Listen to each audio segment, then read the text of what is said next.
Bom dia, estamos começando mais um Sintcef em Movimento. Aqui vamos falar de assuntos diversos, você vai ficar atualizado sobre os principais assuntos na área jurídica, na área política, cultura, esportes. Não perca, estamos começando o nosso programa.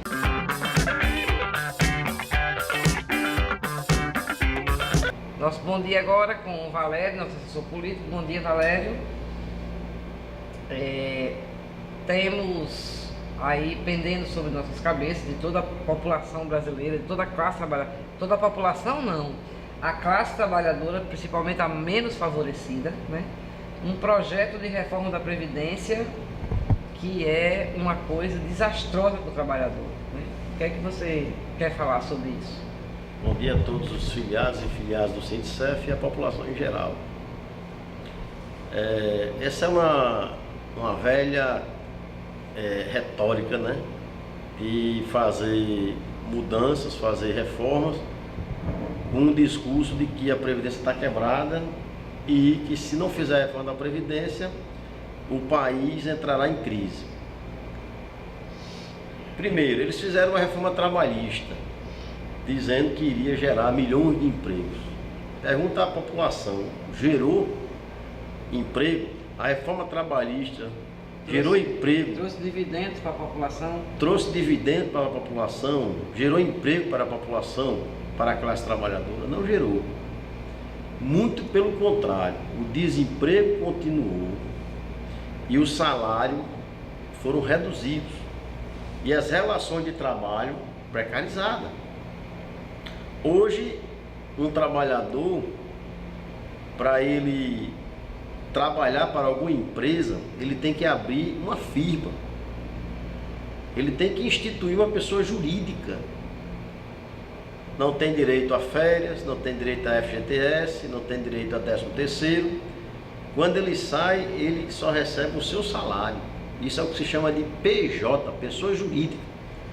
Qualquer empreendimento hoje em Natal que for construir um hotel, for construir algum prédio, por exemplo, eles exigem que você abra uma empresa, PJ, pessoa jurídica, certo? Isso foi a reforma trabalhista, trouxe danos para o Brasil, manteve o desemprego, precarizou a relação de trabalho. E agora eles estão utilizando o mesmo discurso, certo?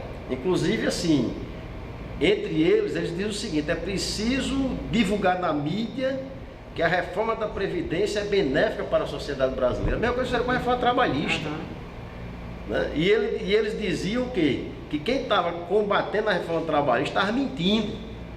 A mesma coisa estão fazendo em relação à reforma da Previdência. Não tem cabimento um trabalhador se aposentar aos 65 anos de idade ou aos 62 anos de idade. O presidente da Câmara Federal disse que uma pessoa de 80 anos conseguia trabalhar normalmente. Isso não é verdade. Se você pega um pedreiro ou um auxiliar de pedreiro, um servente que passa o dia moendo brita, cimento, areia, você acha que uma pessoa dessa consegue chegar aos 65 anos de idade? Que dirá aos 80. Que dirá aos 80. Um cabeceiro, qualquer atividade um pouco mais penosa é impossível. A realidade no Brasil é que a população brasileira começa a adoecer logo cedo.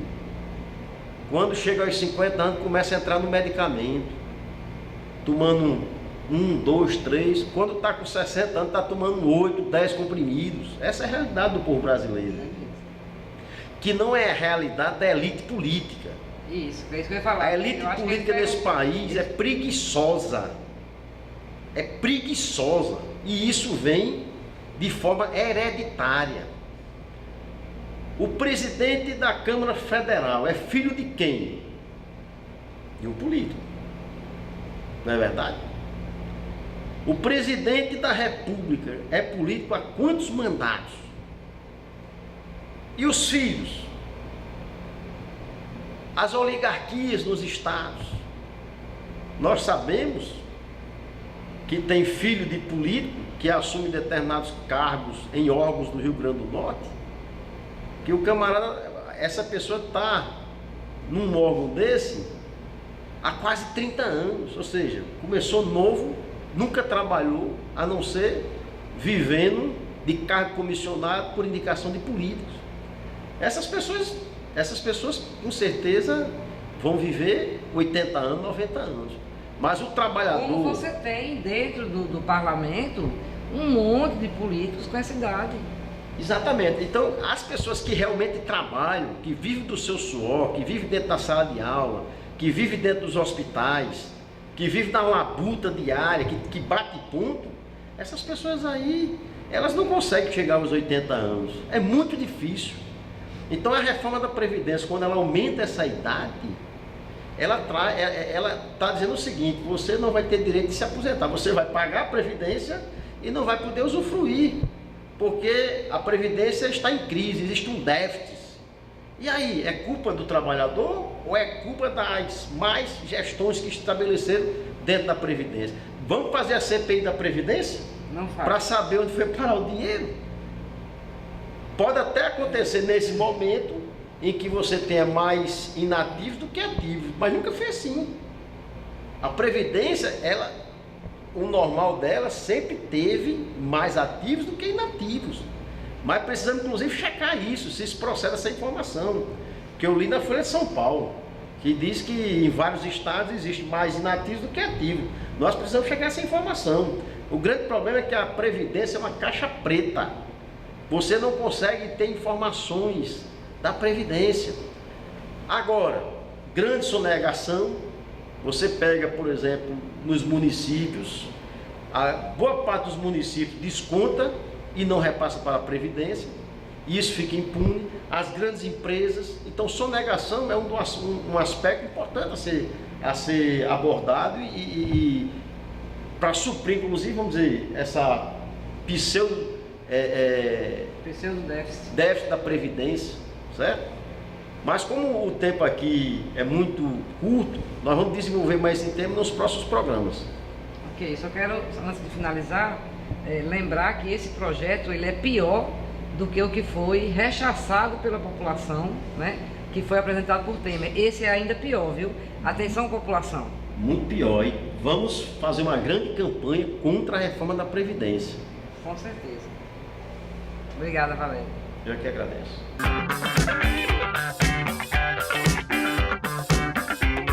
E na nossa manhã de domingo agora, estamos aqui com o doutor Leonardo, da nossa assessoria jurídica na área civil. Bom dia, doutor Leonardo. Bom dia, Gigi. Bom dia para todos. Damos um tema muito importante hoje, né? Que é sobre a questão do superendividamento dos idosos, principalmente através de múltiplos empréstimos, né? O que é que você tem para falar aí para o pessoal? Gigi, eu trouxe esse tema à baila hoje, né? Aqui no programa, porque nós vemos percebendo ao longo dos anos aqui no nosso sindicato, e eu acho que isso não destoa da grande maioria da população em geral, esse superendividamento dos idosos, né? Nós temos aqui no nosso sindicato um número muito elevado de servidores aposentados, né? Que pela facilidade do crédito de alguns anos para cá, essas pessoas, por ter uma certa idade, né, já mais avançada, elas são mais fáceis mais suscetíveis, exatamente, né, de receberem uma ligação de um agente financeiro, de um banco, e terminarem fazendo empréstimos às vezes desnecessários, né, mas pela facilidade do empréstimo consignado, né, para quem está nos assistindo, o empréstimo consignado é aquele empréstimo com taxas de juros menores, porque quem está emprestando tem a garantia que vai receber, porque o desconto vem direto no contra-cheque, né? Então, mas mesmo assim, mesmo com essa taxa de juros sendo menor, não quer dizer que você fazendo suscetíveis empréstimos, que isso não vale trazer um prejuízo na sua saúde financeira. E é justamente essa a nossa preocupação. Eu venho observando ao longo dos anos aqui, não só aqui no sindicato, mas também no meu escritório, é que eu vejo muitos idosos entrando numa verdadeira bola de neve. E principalmente, é o que mais me assusta, é a questão do refinanciamento. Ou seja, ele faz um primeiro empréstimo e depois ele começa a fazer o refinanciamento, né? Ou seja, antes mesmo do empréstimo ser concluído o pagamento, o banco já liga para ele, já oferece mais dinheiro para ele quitar aquele anterior e continuar pagando. Aí você recebe o troco que eles chamam, né? Um troco, que ou seja, é a diferença do valor que foi emprestado a mais, e você praticamente não deixa de pagar. Mas isso vem criando na população idosa um endividamento absurdo, de comprometer. Nós tivemos já clientes aqui no sindicato de filiados, buscando aqui, de praticamente 90% da sua remuneração está comprometida.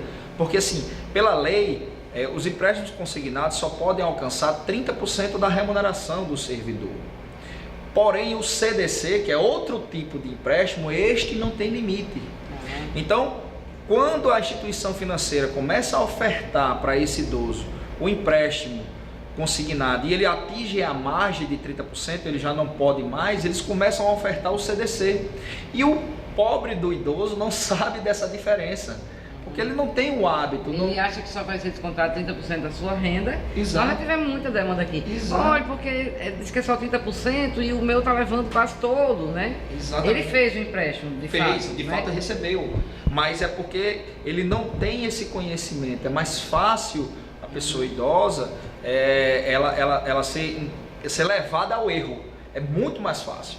Então, assim, essa preocupação que nós temos que ter, e você que está nos assistindo, você que tem um pai, uma mãe, um avô, uma avó, que é filiado, próprio, né? Ou você próprio, preste muita atenção nisso. Tome cuidado, porque possa ser que você esteja bem prejudicado no seu orçamento familiar por conta desses empréstimos. Porque assim, tem toda uma situação que empurra, né, as pessoas para isso. Nós temos hoje uma quantidade imensa, principalmente, pelo menos pela realidade que a gente conhece dos nossos filiados e filiadas, uma quantidade imensa dessas pessoas que estão sustentando filhos e netos. Isso. Então o dinheiro realmente nunca dá, né? Nunca dá. Então isso vai empurrando a pessoa, mas assim, você tem que botar um freio, porque senão depois você vai ter a sua família destruída por falta de orçamento. Exatamente. Para as coisas mais elementares, inclusive. Por isso que eu trouxe esse tema aqui hoje. É muito importante. Então vamos se ligar, gente. E qualquer coisa, vem aqui, a gente dá uma conversada, tenta ver o que é que pode fazer, não é isso, não? Isso. Ok, obrigada. De nada, até a próxima. Até o próximo. A lua chega solitária e incandescente, e no meio dessa gente há uma tal desilusão. Mas acredito nesse povo nordestino que tem fé e tem carinho e amor no coração. Às vezes sinto uma forte dor no peito quando olho o desespero que aflige a região. Mas é no canto da viola e do repente que o Nordeste vai pra frente, afogando a solidão. Eu sei que Deus vai olhar para o Nordeste e quem sabe muito em breve essa história vai mudar. E a terra seca vai ficar bem verdinha, vai ter milho e farinha e o cantar do sabiá. É bom demais, se a esperança é a nossa fé e a nossa paz. É bom demais, se a esperança é nossa fé e a nossa paz. É bom demais, se a esperança é a nossa fé e a nossa paz. É bom demais, se a esperança é nossa fé e a nossa paz. O lampião é a luz da esperança, quem espera sempre alcança, é o ditado popular. E a fartura vai chegar para o sertão no sorriso do irmão que não cansa de lutar. Estamos encerrando mais um Sintecef em Movimento. Esperamos que vocês tenham gostado. Próxima semana estaremos aqui novamente. Bom domingo a todas e todos.